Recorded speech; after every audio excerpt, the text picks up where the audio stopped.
Welcome to The Next Level, conversations that propel business. The next hour is all about the entrepreneur, why they start businesses, how they make their businesses grow, how they overcome failures and achieve success. Your hosts are Bob Gibbons, founder of Riata Commercial Realty, a commercial real estate advisory and tenant advocacy firm, and Stephen Nooner, founder and CEO of Alkali, a company with a unique process that helps businesses more effectively buy and manage their insurance programs. Bob and Stephen will ask probing questions to find impactful solutions that will help take your business to the next level. And now, here's Bob Gibbons and Stephen Nooner.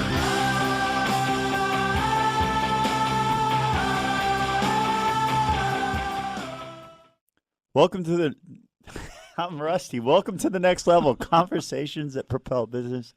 I'm your host, Stephen Nooner. And this is Bob Gibbons, and we are here with another great guest, and we're excited to have Michael Pratt with us.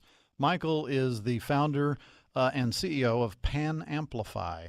That's an interesting name. We'll have to learn more about what that means in a minute. You can find them at panamplify.com, and they are a software as a service product that helps build reports for agencies, marketing agencies, advertising agencies to send to their clients.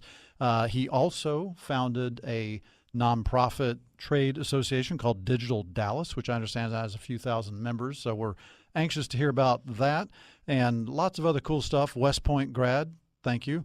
And so we got a lot to talk about today. So welcome to the show, Mike. Appreciate you being here. Thank you. It is exciting to be here. I like these things, so I'm looking forward to it. Cool. Great. Well, keep the expectations it'll only go up. So you want me to start with a low bar? Yeah. Okay. You got kidding. it. Hey, we like to start off every show with wisdom of others. You've got a great quote, and we're going to use it here, and it's no plan survives contact with the enemy, and that's George Patton. Why is that quote important to you or meaningful? Well, as you mentioned, so having graduated West Point, it's not a stretch to understand where I got the quote from. Sure. And it was beaten into me appropriately. But I think it's really applicable to business in general in that everybody thinks that you have to have a perfect plan, and that when you execute the plan will go according to your perfect planning and execution, and all will work out. The concept of no plan survives contact with the enemy is often misunderstood because people take that to mean, well, why would I plan then if it's just going to go to heck when we contact the enemy? And the point is that you could go into a battle with zero plan, and no one will know what to do, and no one will know what to riff off of if something changes. So the purpose of planning is not because it makes the battle go well. It's because it makes you prepared once you get into battle on what to do left, right, and otherwise. But it never goes according to plan, and that's okay. But if your plan includes a whole bunch of different scenarios for what the enemy might do, then at least you're still better prepared, even though one of those may not be exactly the way it turns out. But aren't you better prepared if you have, say, plan A, B, C, D, as in reaction to what the enemy might do? But if you read Sun Tzu, he always tells you that plan F is what the enemy chooses to enact. So you almost never anticipate the thing he's going to do, and that's okay. So Sun Tzu, does he have a blog or what? Too. Sun Tzu, that's where Patton got his quote from. Oh, okay. I'm kidding. I just made that up. Well, I mean, it's super relevant to business, right? Because right now we're in the process of like doubling the size of our company, number of people, and we've got a plan, but there's this entity called human beings that are involved with it, and people don't always respond according to the plan. And so I'm glad we have a plan and we're executing on it, but we've had to move dates and slide things around. And yeah, because when you go to those employees and say, good news, this is what we're doing next, and they're like, yeah, I don't like that, I'm gone. Yeah. Suddenly the plan changes. Right. In fact, that actually relates to another common mistake that folks make is when you're doing business modeling, right? And every startup, we can talk about that, has to do a business model, which is usually a giant spreadsheet with all sorts of formulas and wishful thinking and, up and to the right planning and projections and all that good stuff. And it all seems like ridiculous because it almost never works out that way. But you build a business model from the bottom up, not from the top down. It's easy to say, okay, we plan on sales going up $1 million every single year, blah, blah, blah. But you start from the bottom, and you have to keep making these assumptions and guesses on every single cell in your formula, right? And it's not because you're trying to get good at predicting every single cell in your formula. But when you do that, it forces you to think about everything that goes into your plan. And you're like, wow, I don't know. What is that? 5 or 10? Not sure. Pick 5. Yeah. But at least you thought about it, and that's the purpose of doing the thing in the first place. I love the business plans and projections of all kinds that go down to the penny. Yeah, and you say, really, after 10 years, you think you can predict this down to the penny, even to the dollar? I mean, it seems like they ought to all be rounded up to the nearest million in some cases, or 1,000 or whatever. They're just not that accurate. Yeah, and I mean, I see so many successful entrepreneurs with an idea of a plan. I mean, they have like it maybe 50% flushed out, and half the time the business model where it really takes root and they've been really successful was never that they bumped into it failing forward with their 50% baked plan. So speaking of plans, what was your plan going to West Point? I mean, you got a degree in what is it, aerospace engineering? Yeah, there was no plan. Well, I applied to and got into Navy, interestingly, and really wanted to go to Navy and fly jets. But back in the 80s, they didn't have LASIK. I had glasses, and you weren't allowed to fly uncorrected with glasses, and that's since changed. But then I was like, I don't think I really want to be on just a surface ship if I can't fly. So I'll go to the other one. Yeah, I don't That blame was my you. plan. Okay. So did you ever fly? No.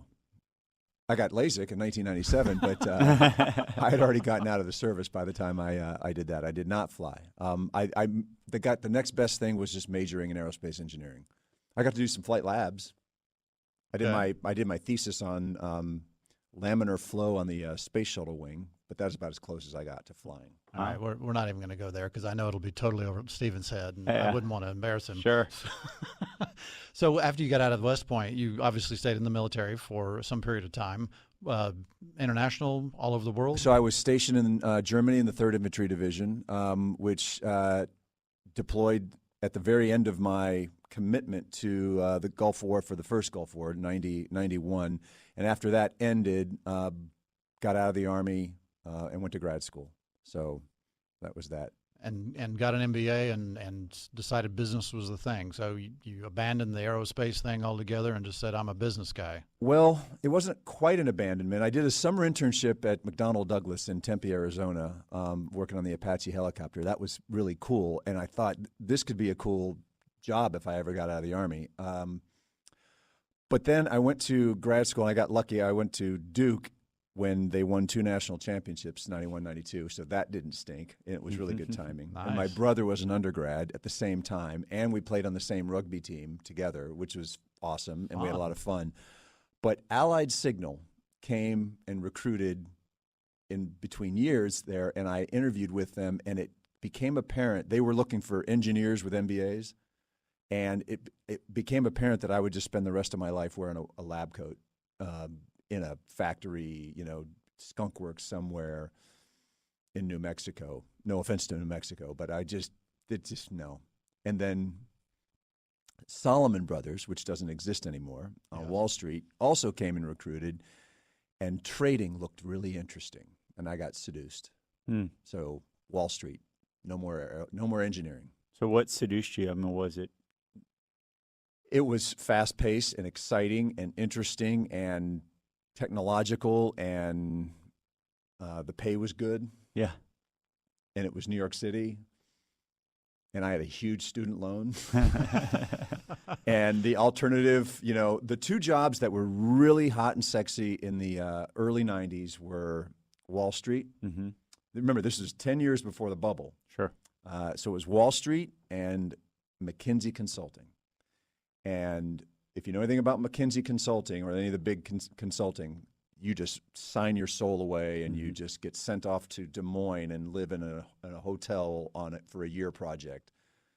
And I just was like, no, no life. Not going to do that. But the impression is of Wall Street that you don't have much of a life either. You're working round the clock practically. You don't. But it looked sexier than okay. A hotel in Des Moines. So there you go. I would agree. In starting the business, you have just tons of immediate free time too as soon as you start. Well, of course. So you traded for several years? So traded for 11, And it was the exciting part. I don't know if you want me to extend this story out because I find it interesting. So in the early 90s, Wall Street trading desks, Goldman Sachs, Merrill Lynch, Morgan Stanley, J.P. Morgan, all the biggies, they were not organized, strangely. In hindsight, it seems odd that they weren't organized this way, by sector. So there were no real sectors. There was just a hodgepodge of stuff thrown in. And I was an assistant to the bank trader.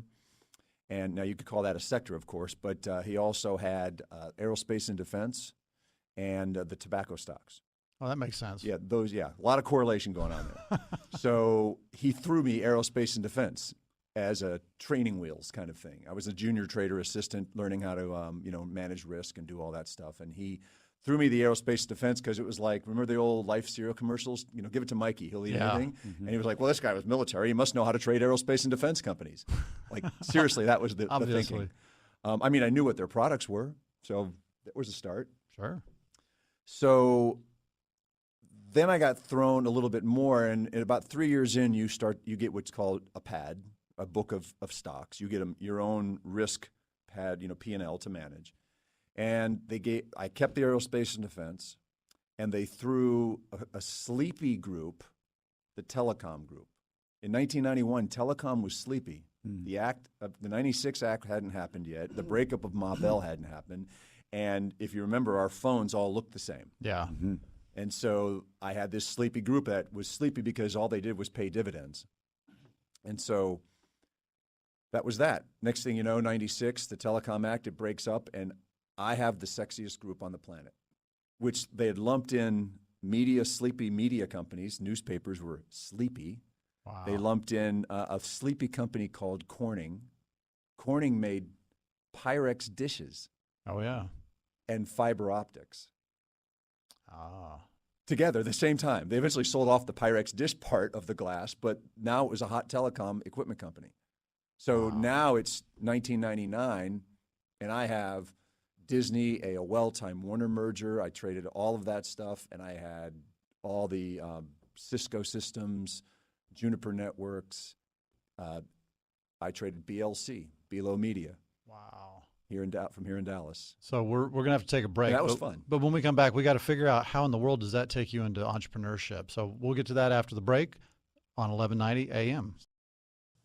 Hi, this is Bob Gibbons with Riata Commercial Realty. If your office lease is going to be expiring in the next year or two, the one thing I would tell you definitely do not want to do is exercise a renewal option. Now, that may sound a little nuts. When you negotiate for that renewal option, why wouldn't you actually want to use it? Well, the reason is because while you want to have one as a reservation for your space so the landlord can't lease the space out from under you, that option may not actually work the way you want it to now. It may have made sense 5 years ago, but it doesn't today. The only thing that changes when you exercise a renewal option are the expiration date and the rent. But you may want to do other things like have another option to renew, have an option to terminate or expand. You may want to be able to expand now or have a new base year for your operating expenses. There's all kinds of things that need to be considered. So we recommend that you renegotiate, not renew.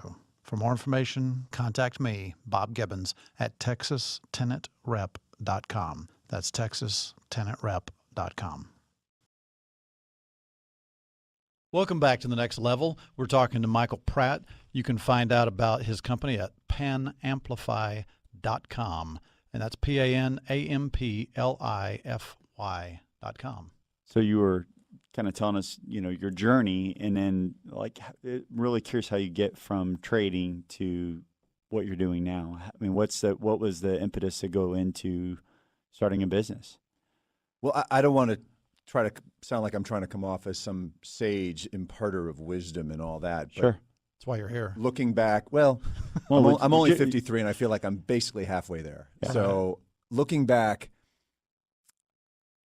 if I was, I've told this to my son who just graduated high school, is starting TCU in the fall, and it's that you go into each job, each plan, each stage with gusto and trying to do your best. Looking, of course, in front of you so you don't step into a hole, but looking out, a little bit further so you kind of sort of have a plan and all that. But you cannot connect the dots 20, 30 years down the road together. So I will tell you, each step that led to the next step. Mm-hmm. But, aerospace engineering did not lead to Panamplify. Right. It kind of sort of maybe connected. But so what happened was in the stock group that I was talking about that amassed were the media companies, the newspaper companies, and the agencies, the marketing agencies. Oh. And back in the early 90s, Omnicom, Interpublic Group, WPP, Publicis were all the consolidation just started. And I got the group. So I got to trade every acquisition that happened from 92, 3 all the way to 2003. And I knew the group really, really well. And I knew how it ran because they're all connected with, this radio station right here, Clear Channel owns it. And I traded the outdoor companies and everything in between. So I knew the industry pretty well. And you get to know the people within the industry at all? Absolutely, but the C-level types. So it was Okay. great. I got to go to every upfront at Tavern on the Green, for 10 years and watch how it all occurs. And so I learned a lot. Then now feed into, I had an approach that was slightly different than other approaches in that I didn't really enjoy going out with other traders because that was more just boondoggle stuff. And what I really enjoyed was going out with the heads of companies, and because I could if I wanted to, but the traders tended to go out with other traders. So I would get to know the analysts real well because then they would introduce me to the people at companies, like the heads of companies. And what better way to learn about your stocks than hanging out with the CEOs of their companies? Sure. That was the only reason I did it. It wasn't because 10 years later something serendipitous would happen. Yeah, you didn't have that plan. Sure. But 10 years later, in between, I left Goldman Sachs. I ran a high-frequency hedge fund, black box trading. If you ever read the book Flash Boys, I was part of that crew. Did that for 5 years. I came to Dallas for a school for my 2 sons. They went to the Shelton School. Both dyslexic, phenomenal school. And after 17 years in New York City, I was okay with a change of pace. I love Dallas to death. I think it's a phenomenal place to raise kids. I don't think they understand quite what Italian food is just yet. They think Olive Garden's Italian food. No, we got Maggiano's too. Yeah. So I'm just going to leave it there before someone comes after me. But so this is one of those weird, crazy stories that, you just can't make up. If you saw a movie about it, you'd think it was just all hogwash. So a gentleman named Fareed Suleiman was the number 2 under Mel Karmazin when Mel was running Infinity CBS. Okay? Mm-hmm. Goldman was their banker. I had a relationship because I had met them at an upfront dinner at Tavern on the Green, as I had mentioned. And I'm sitting next to Fareed, and we're hitting it off. And I'm the only trader at a table of like Roland Gillis, who is the guy who ran the Putnam Media Fund, and Gordy Crawford, who was Cap Guardian out in L.A., and all these giant media investors hobnobbing with all the CEOs and Mel Karmazin and Fareed. And they're like, ooh, look at the trader. It was like a zoo animal had come to their dinner, right? They thought trading was fun and sexy. And I'm like, wow, you guys are the big deal. So Fareed and I hit it off to the point where he's now calling the trading desk and he's asking about his stock. I'm now executing the buyback for Infinity, which no longer exists, but it was great relationship. I didn't have any charities that were near and dear to my heart. Fareed's from Tanzania. Fareed is partner of a elephant sanctuary in Tennessee that rehabilitates old circus elephants. How cool is that? Wow. So I got involved with him in that. So now I'm down in Dallas, and I go up to New York City for some meetings, and then I have lunch with Fareed catching up on elephants. This is 2009. I'm lamenting, 2009 is a year after the crash, right? Yep. And the debacle of Lehman and everything else, and the market has really pulled its cards into the vest, and volatility's gone to zero. So the market's really dead and quiet. It's typical after a large crash. Yeah. Like 1930 was a very quiet year, as you can imagine. So 2009 was dead. And my hedge fund trades on volatility. So my hedge fund's doing nothing. And we're kind of getting bored. and we're just riding out the sea of nothingness, like dead calm, right? So Fareed, I'm sitting there complaining about low volatility at lunch, and he's complaining that Pandora is kicking his butt. He's got 500 radio stations. Oh, I didn't add. He is now chairman of Citadel Broadcasting. Okay, so he had, with Teddy Forsman, had done a leverage buyout of Citadel. They're the number 3 radio station. Cumulus is number 2, and Clear Channel is number 1. So he's chairman now of Citadel, and he's complaining that like he's got no digital strategy. Pandora is crushing him. There's no integration. He can't, Verizon can't run an ad on 34 stations. They've got 34 separate, country music stations, 34 separate Facebook pages, 34 web pages, 34 streamers. Yeah. That's 2009. So that's 10 years ago, and he doesn't know what to do. I knew the industry fairly well. I knew digital fairly well, and we're talking strategy and all that. And he says, why don't you just start an agency, and I'll be your first client and contract, and you can rebuild our digital.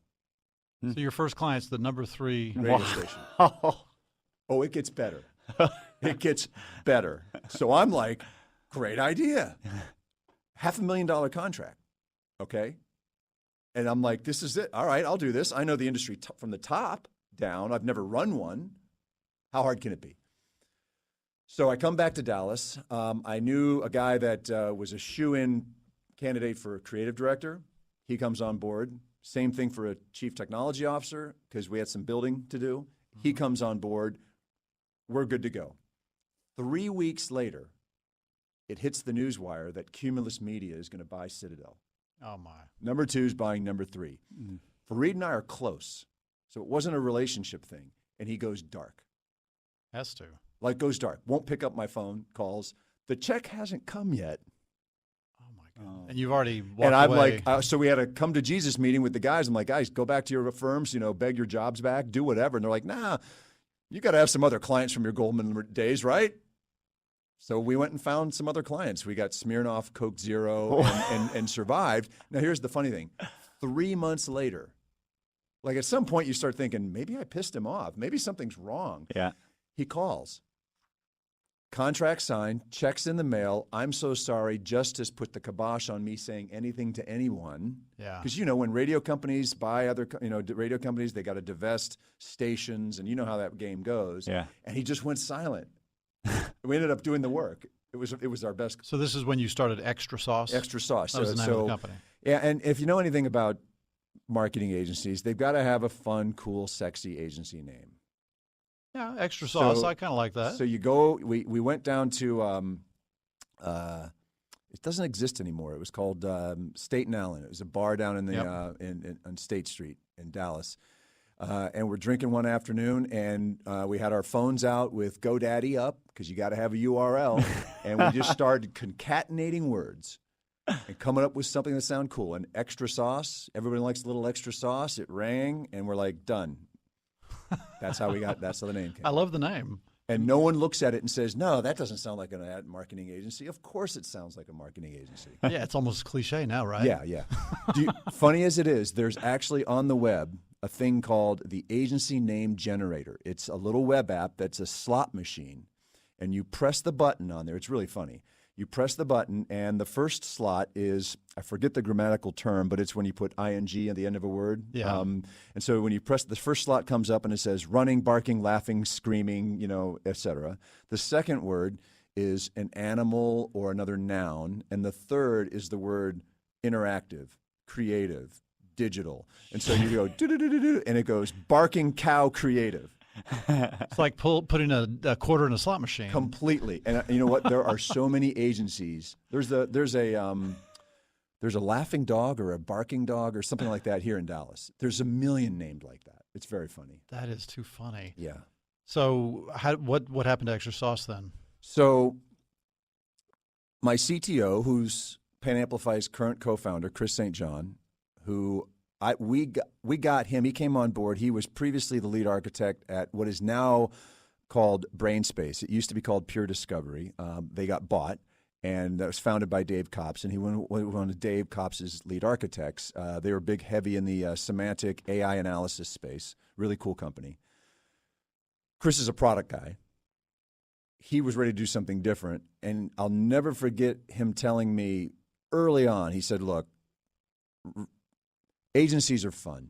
They're sexy. The business is great. It's relatively risk-free. The risk is on the client that's paying you to do the work. But you live and die by the next project. The margins stink, which is true. And you're always hustling for the next piece of business. And it's hard. It's fun. And there's a certain group of people that love to work in it, right? And you can't scale it. It's not a product, so you have to add more people. It's the only way to grow. And he was right on all counts. He says, but let's dance with the girl we brought because we've got some great contracts. You know, the Citadel check had already come. And it was actually a fun project to build. But he said, don't worry, a product always emerges. I don't know what it is right now, but a product will always emerge. And we'll find out about the rest of that story after the break. You're listening to The Next Level on 1190 AM. Stick around. Hi, my name is Fern, and I've been an empowered team member at Alkali for over 5 years. I first learned about Alkali through an online job board and was intrigued to learn that Alkali was a Dave Ramsey endorsed local provider. But what captivated me was Alkali's mission statement, which is closely aligned with my own beliefs. So what's kept me at Alkali for over 5 years? First, Alkali's 5 core values match my own. Second, I've been empowered to use my unique abilities to impact our community, our clients, and Alkali.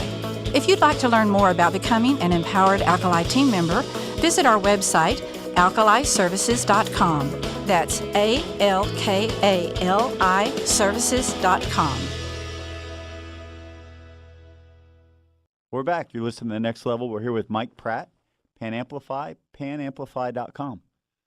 So, finish that story you were telling us before the break about what was happening with Extra Sauce and where it ended up. Okay, so 5 years have gone by. We had great business. It was a lot of fun. Running agencies and agency work is a lot of fun. But as I had mentioned, my co-founder was like, I'm a product guy, and don't worry, products always emerge. And what I mean by that is, this is an entrepreneurship show, so let's wrap some entrepreneurship stuff into it. I think you can think of products always emerge from one of two core genesis impetuses, if you will. One is like the Instagram model. There's a great Wired article about this, and that was the founder of Instagram took Flickr, an existing, so it wasn't the first photo storage thing, right? And said, if I get rid of most of the features, put it on the phone only, add filtering, and make it all about sharing, not about photo management, it will be a new behavior that will take off like wildfire.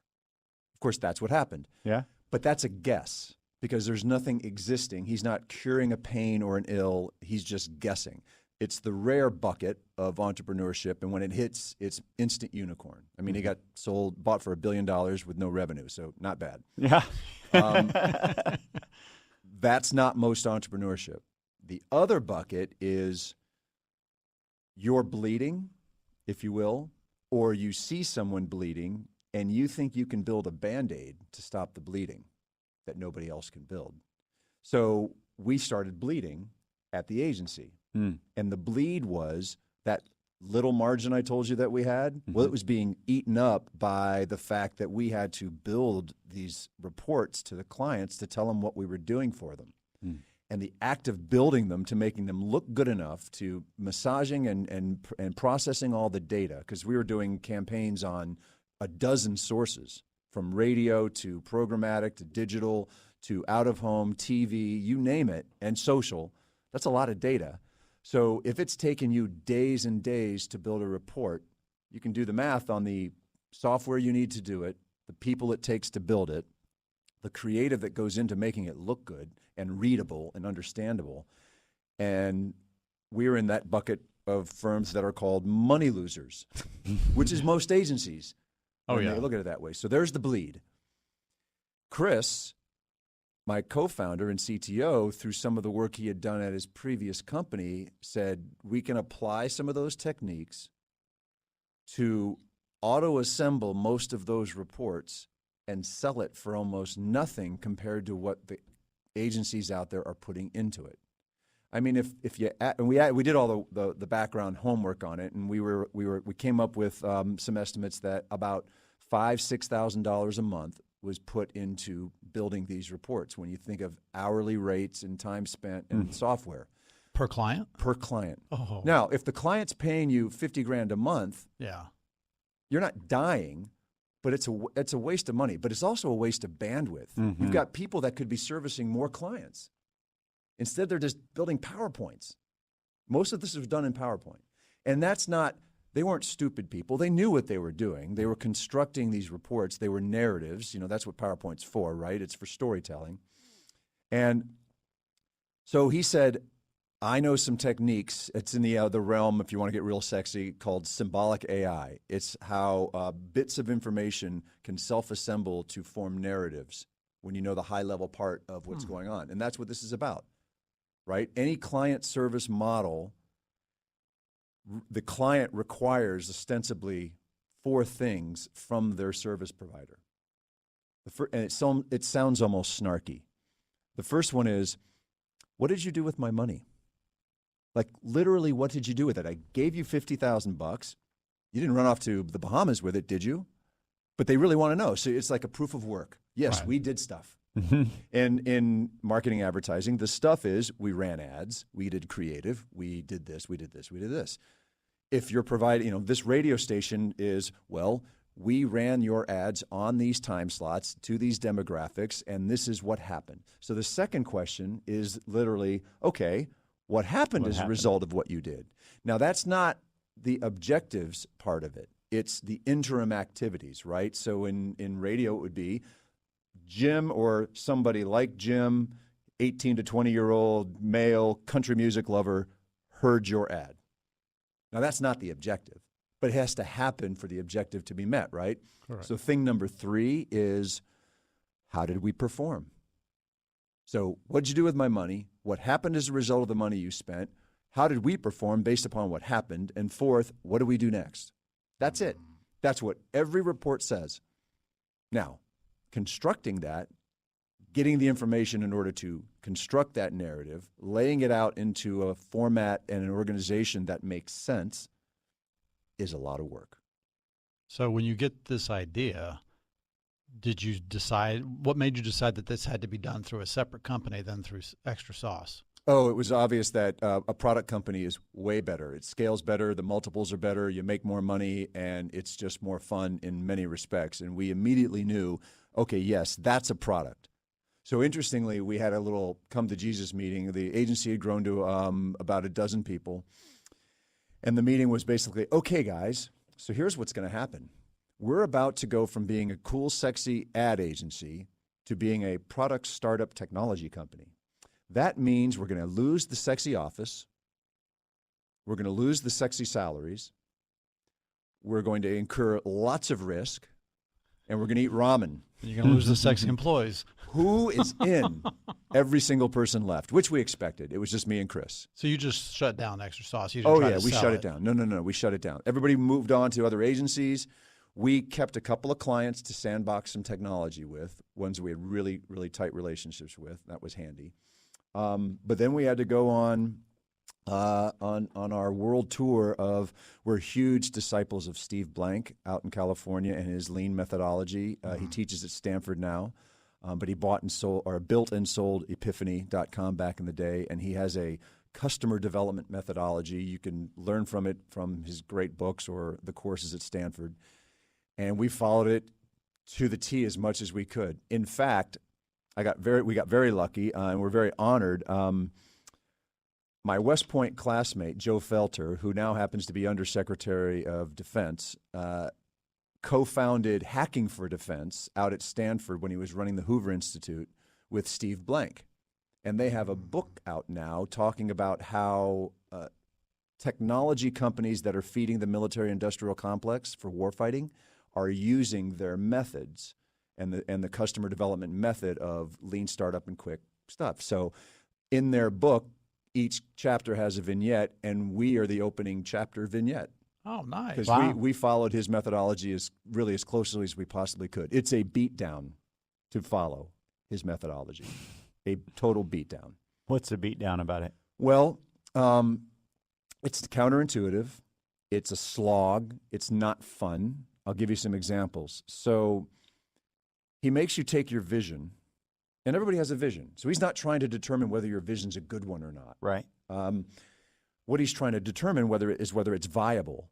And so he makes you take your vision, and he makes you break it down into 10-ish or so components of that vision. I say that word particularly because it's not just features of a product. It's not just what the customer wants. It encapsulates what this product really is, what your vision really is about.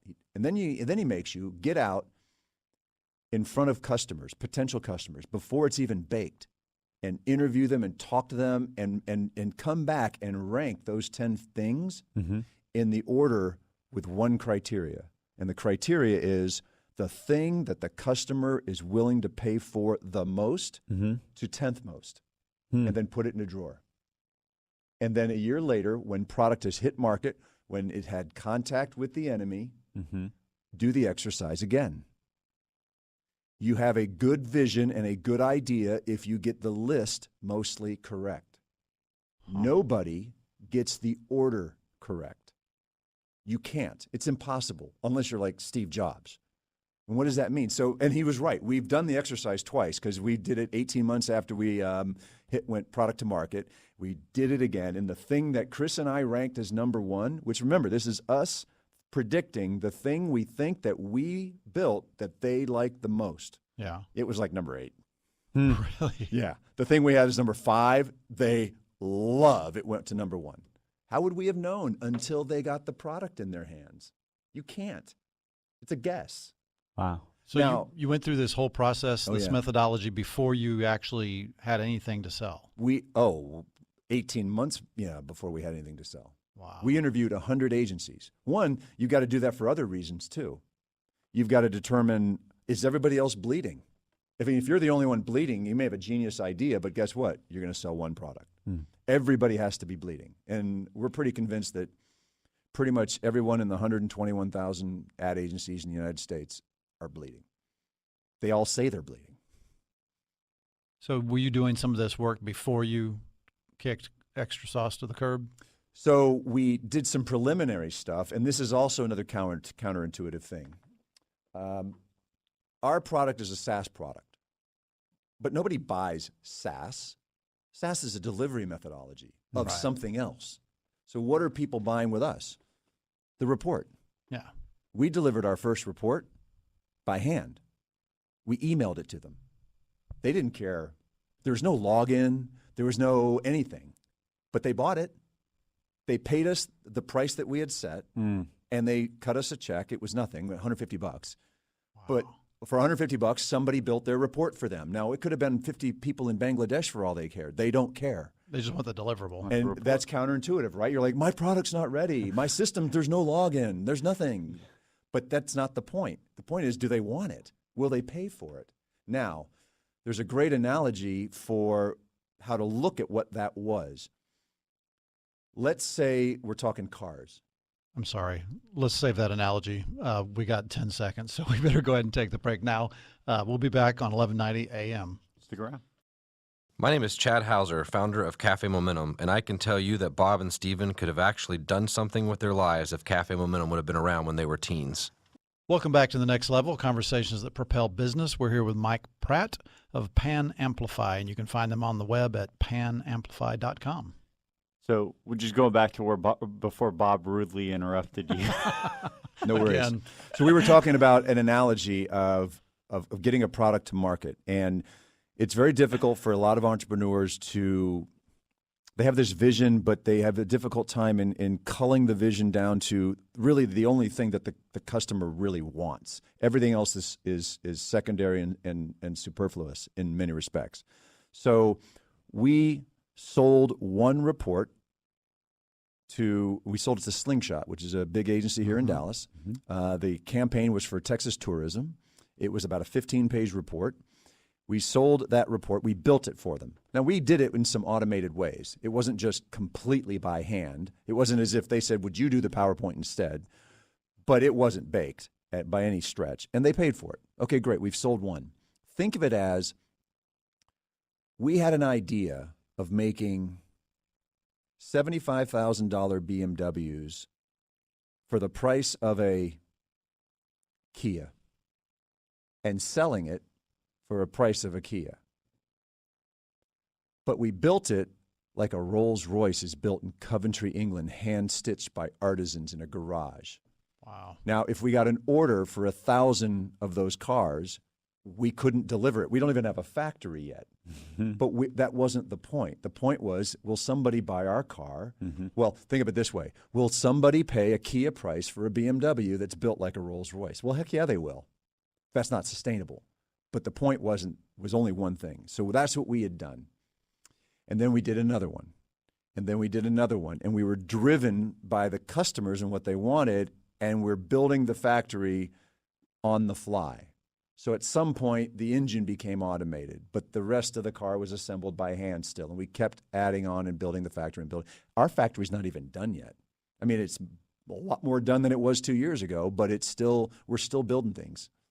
And you have, I mean, how many clients do you have now, or how? So now we have a dozen agencies, and we're building hundreds and hundreds of reports, and a lot of it's automated. And so the factory is way more advanced. Now, there are places where we could get better on the factory. We don't have robots on every single point on the assembly line, but we're adding more and more. So there's still some manual stuff that's done with it, but we're selling more and selling more and selling more. It's a true SaaS service now. Right. Well, there's a full login, everything, customer interface and all that sort of stuff. Otherwise, it's not manageable. A login with a password and everything? Login with a password and everything. No kidding. They can press buttons and things happen. But what about the app? Can I see it on my app? That's really funny that you say that, because I can't tell you how many times investors ask about the mobile version of what we do. When you're pitching an investor for money, insulting them is not usually a good thing to do. But the insulting thing to say to them would have been, an app is irrelevant, which sounds like I'm being arrogant and stupid. But I'm not. The reason an app's irrelevant, because I would say, of the 121,000 marketing agencies, 500 of which I've spoken to, I've also run one.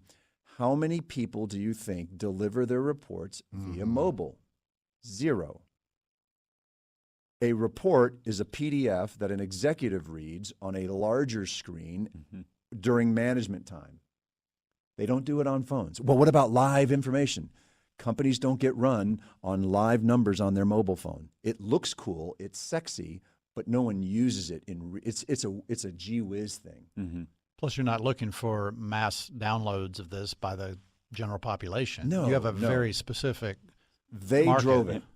And back to what you said, they make a plan, and then some more enemy contact comes. So you got to pick points to make decisions and move ahead, right? Yes, you know what? You reminded me. Thank you for another reason that Steve Blank makes you go through that process. Nobody, well, okay, not nobody. Most entrepreneurs do not have the funding to build all 10 things. When you have enough money and resources to build all 10, go build them. Right. You can rearrange the order anytime you want. The problem is we had enough. We went out and raised money. We raised a couple $1 million, and that helped a lot. That allowed us to bring on engineering resources, and that put us in a position to build 5. Well, which 5? Which 5 do you build? You have to guess. Yeah. You build thing number 1, 2, 3, 4, and 5. Well, if thing number 7 turns out to be more important, you drop number 2 if they don't really care about it. I'll give you an example. Everybody's probably been to a New York Times website and seen an infographic of like gun deaths versus, race, and you can tweak a little button and the circles grow big and small. Really cool graphical stuff, right? Yeah. Real sexy, real neat. We added that as a feature. We thought they would, we called it curated exploration. But, the reports came alive, but not too much. They weren't analysis vehicles. It was just a way to show a little whiz bang. Yeah. Universally, they said, take it away. We don't want it. Because the clients started asking dumb questions like, oh, why is this happening when I move the thing that way and blah, blah, blah. And we lost control of the narrative. They're like, oh, it looks really, really cool. We think it's awesome, but they don't like it. Take it away. Interesting. It moved down to like number 9. Wow. How would we know, right? Contact with the enemy. So let's pick up on something you mentioned about raising money. If I think I read somewhere where you raised all but like 10 or 20% of that in Dallas. That's correct. Which really surprises me, given your Wall Street background, that you wouldn't have raised it from someplace else. Well, a little bit was cheating because 2 hedge funds are run by former Wall Street buddies that moved to Dallas. Oh, all right. So I'm going to say that's not quite fair, but and then our lead, which is Deep Space Ventures, is a venture capital fund headquartered here in Dallas. So they're actually in Frisco, but. So, yes, but it was mostly Dallas money. It's doable. I will be the first to tell you it's really, really difficult. The money mindset in Dallas is oil and gas. It's pro forma. It's changing, but it's a slow, slow change. If you get asked about pro forma numbers when you're in a startup pitch and you've got to explain, I'll never forget an investor that I was talking to said, "Tell me about your numbers." Wait a minute. So you have no revenue. And you have 2 customers, but they've only paid you $150. Why are you charging them $150? Well, that's the product price when the whole thing gets built out. That's the whole business model. Right, but you have no money, you have no revenue. And you want me to buy 5% of your company for X dollars, which is, and we were using typical industry valuations. We weren't, the market was trading right in line. I said, "Yep, that's how it works." He goes, For that kind of money, I deserve 95% of your company. This wasn't on Shark Tank, was it? No, I'm like, this isn't an oil and gas company, and it's got $100 million in assets, and it's spitting off cash flow and blah blah blah. But that's what he knew, and that's how he evaluated it. It was an interesting conversation. It wasn't contentious. It was just like completely misguided. And you feel that's a mindset in Dallas? Oh, it is the investing. mindset. Yeah, it's slowly changing. But Austin, for example, exact opposite. On the other hand, if you ask me if I'd rather start a company in Austin or Dallas, I'll pick Dallas every time. We have the second highest concentration of Fortune 500 headquarters in the country to New York City. Most people don't realize that. Yeah. I heard there's a bunch in the pipeline, too. It might just be number one. Unbelievable. We got to get another 10, I think, before we eclipse New York. But the number 3 is Houston with 18, and we're at like 38. There's no one close to second place but us. It's pretty cool. So everything is here you need. Our entire customer base was just right here, and it's cheap. Yeah. So that's awesome. So let's pivot one more time. Talk to us about Digital Dallas. So you started a nonprofit trade association. Why? You're the first person, no offense, to call it a nonprofit trade association. I guess technically As opposed to what? It's just a professional organization. Okay. It's just a community organization. Yeah. In fact, most of the organizations thought of themselves as nonprofit trade associations, and they ran themselves like the American Society of Aerospace Engineers, where you got your lapel pin and your dues card in the mail, and the yearly magazine, and you went on the golf tournament once a year, and that's those things. Oh, of course, I was a member of one. I probably am now. Without sounding too overly cynical on that, what happened was, and we will celebrate our 8th anniversary next month. So it's been a while, and it's going well. So when I got to Dallas and the agency got started, something seemed apparent, which was weird. I couldn't put my finger on it.